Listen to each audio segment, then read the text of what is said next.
Welcome back. Foreign ministers of the UK, US, Canada and Australia say they're deeply concerned by China's imposition of new security laws for Hong Kong. In a joint statement, they warn the legislation will curtail people's liberties and erode the territory's autonomy. Meanwhile, thousands have protested against the new laws, which activists say may be used to suppress political activity. Let's speak to the former British governor of Hong Kong, Lord Patten. Chris Patten, thanks very much for being with us.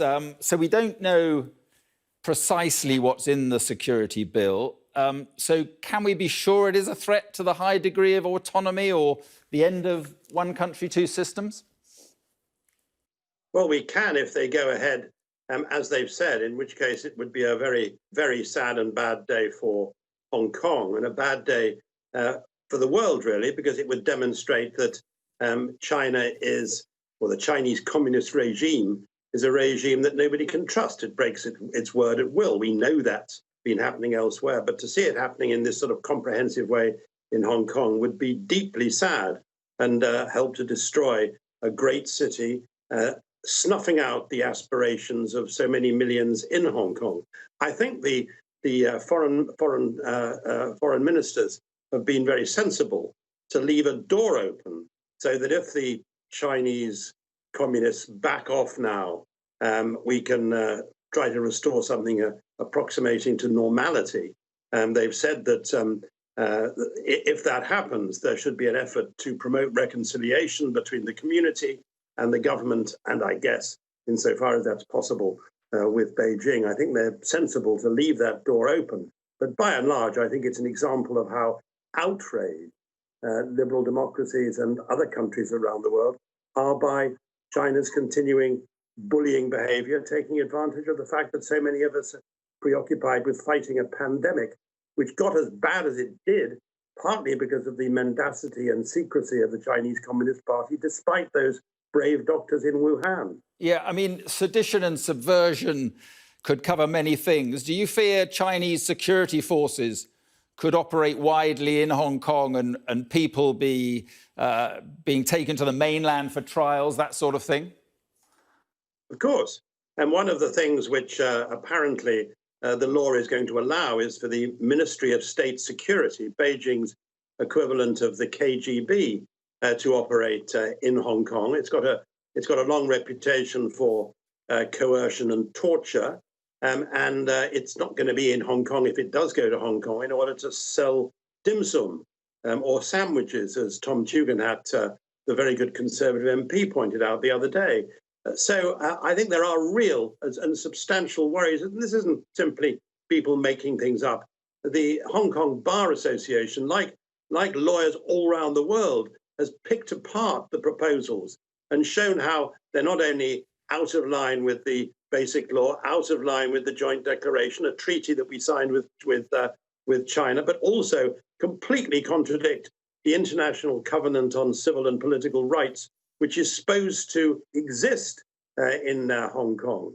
And it's something which the UN Security Council has referred to from time to time, that security laws may be fine. They have to comply with that international covenant. So on all those counts, it's an appalling thing for the Chinese to be threatening to do and would undermine Hong Kong's economy, as well as doing terrible damage to Hong Kong's reputation. Right. Do we now have an obligation to 3 million or so Hong Kong citizens who have this British nationality overseas, BNO, British nationals, but no right of abode in this country? Should now that change, do you think? Should we be prepared to take as many of those who want to come in? Well, I think Dominic Raab has made it clear that if the Chinese communists go ahead with this law and ram it through Hong Kong, promulgating it rather than allowing the Legislative Council to debate it. And one of the things which, of course, is clear is the Chinese are doing this partly because they're terrified witless of the Legislative Council elections in September, which would almost certainly result in a pan-democratic majority being elected, because people are so outraged about what's been happening over the last year. So I think that the Chinese want to ram this through if they possibly can, without any consultation, and that would be hugely damaging. And in those circumstances, I think Mr. Raab today made it clear that we'd look at the rights of people who are, and it's not as many as you suggested, not nearly as many, the rights of those who have what are called BNO passports, and extend their rights with a possibility further along of them being able to live here permanently. But I think that it's worth remembering that some of those who are the sort of quislings for this policy, who are standing up for it in Hong Kong, and there aren't many of them who are members of the government, actually have full British passports.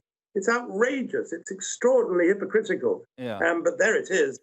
Things one has to deal with. As you and I will remember from our time there, very often the people who were most enthusiastic about Chinese communism all had passports in their back pockets to get out if necessary. Yeah, I mean, but that brings me to my next point. I mean, how can we talk about democracy and freedom in Hong Kong if we never really gave the people of Hong Kong that democracy at all until the last moment when it was, I mean, there is an argument there that keeps being used by China, in fact. Well, I tell you for this. First of all, one of the reasons why Hong Kong didn't have full democracy was whenever it was proposed, Chinese officials would say, you mustn't do that. If you do that, people in Hong Kong will think you're preparing them for independence, like Malaysia or Singapore. So don't allow any democracy. We introduced steps which just made sure, and the Chinese allegedly agreed with this, that Hong Kong would have a reasonably accountable system of government. And the Chinese themselves promised that after 1997, Hong Kong would be able to determine its own rate of democratic development. But this isn't particularly about democratic development. This is about the rule of law. This is about the politicization of judges. This is about introducing into Hong Kong what are regarded as crimes in communist China, the sort of crimes in communist China which have led to over 1 million people in Xinjiang being locked up in what amount to concentration camps. So this isn't just about voting in elections, though I'm in favor of that. And it's fear of that which has partly provoked what the Chinese are up to. It's about all those more basic rights, which are so important not only to individual citizens, but also to the business community. One reason why Hong Kong has dealt so much better with the pandemic of coronavirus and other places, it has a free media. So people were able to report what had been happening in China and take action in sufficient time. So, I mean, the US now effectively says Hong Kong is basically China and they all treat it as having no special status. It is now basically part of communist China. I mean, should we do the same, or is that exactly what China would like us to do? No, it isn't what China would like us to do. Let's be clear that China is what's creating the problems in Hong Kong. They're all completely unnecessary over the last year or so.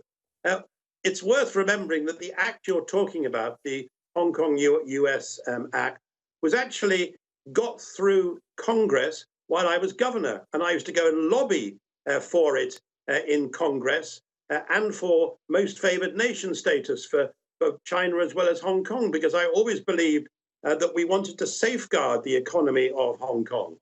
I don't think we should take any measures which make it more likely that people in Hong Kong will lose their jobs, will want to emigrate, or will lose their prosperity. I think that would be wholly wrong. But I do think we're going to have, if the Chinese press ahead with this, we're going to have to look at our whole relationship with China and make sure that Chinese communists pay a price. To some extent, it may be use of the sort of Magnitsky powers which the US Congress took in relation to the Soviet Union, to Russia, after the Ukraine.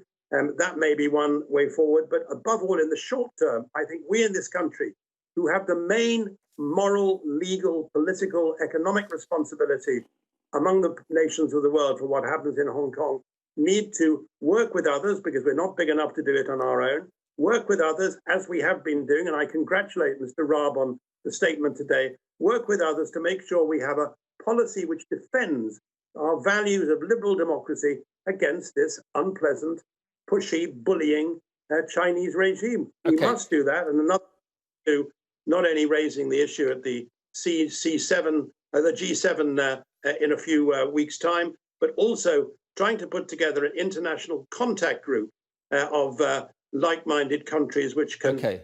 play the role of friend to Hong Kong in the years ahead, ahead of us. Okay, just a minute to go. Just finally, wasn't this all inevitable when you stood there in the rain in Hong Kong with all the ceremony going on and handing over to China? Surely in the back of your mind, you thought, well, something like this is inevitable before the 50 years is out. And anyway, you know, it becomes China's to do what they want within 27 years' time anyway. Wasn't this all inevitable?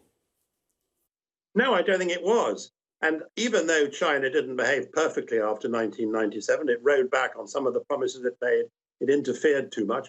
By and large, things went all right in Hong Kong for about 12 or 13 years after we left.